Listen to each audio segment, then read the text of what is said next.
দুজনের কাউকে দিতে চাই না প্লিজ।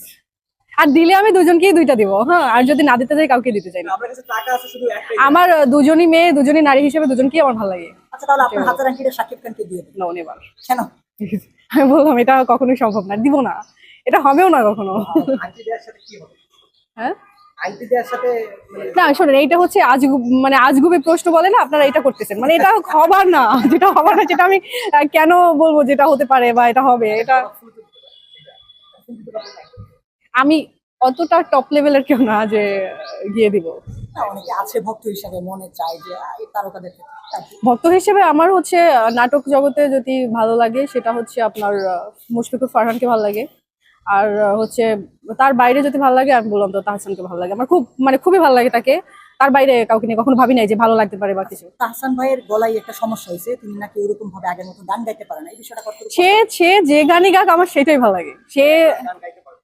এখন গান গাইতে পারবে না, তার গলায় একটা বড় ধরনের সমস্যা হয়েছে, তিনি বাইরে যাবে চিকিৎসার জন্য। হ্যাঁ, সবকিছুর সমাধান আছে, সেটা সমাধান হয়ে যাবে, আবার চলে আসবে, আবার গান গাইবে, স্বাভাবিক। মানুষের সমস্যা হয়, সমস্যা হলে সমস্যার সমাধান আছে।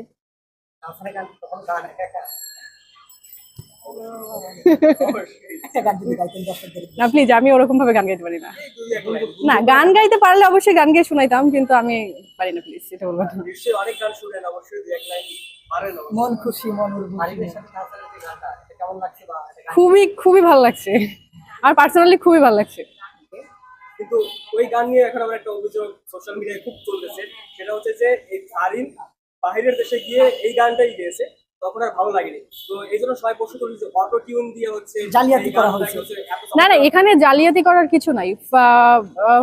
তাসনিয়া ফারিন যে আপু, তারও প্রচুর ভক্ত রয়েছে আমাদের বাংলাদেশে, আর হচ্ছে তাহসানের তো প্রচুর প্রচুর, মানে মেয়ে ভক্তের তো তার কোনো শেষই নাই, এটা বলে হচ্ছে শেষ করা যাবে না। তাসনিয়া ফারিন এই যে গানটা গাইলো, ওই কোথায় যেন লন্ডনে শো করলো একটা, তারপর দর্শক গ্যালারি থেকে মানে গানটা শোনার পর অনেকে ভুয়া ভুয়া ধ্বনি দিল। এই ব্যাপারগুলো আসলে একজন শিল্পীর জন্য কতটুকু কষ্টের? শোনেন, মানুষের যেমন হচ্ছে আলোচনা আছে, সমালোচনাও আছে, হ্যাঁ দুইটাই হবে। আর যাকে নিয়ে আলোচনা হয় ঠিক তাকে নিয়েই কিন্তু সমালোচনা হয়, এটা হবেই। আর মানুষকে নিয়ে যদি সমালোচনা না হয় তাহলে মানুষ উপরে টপ লেভেল উঠতে পারে না, এটা হবে স্বাভাবিক, এটা নিয়ে তাদের ধরে বসে থাকার কিছুই নাই। রঙ্গিলা গানটা কার জন্য হিট হয়েছে, তাহসান না তাসনিয়া ফারিন? তাহসান। তাহসান। সবশেষ, আপনার ফেস একদম হুবহু হচ্ছে মৌসুমী হামিদের মতো। মৌসুমী হামিদ আপনার কি কোনো আত্মীয় স্বজন কিনা বা আপনার বড় বোন কিনা?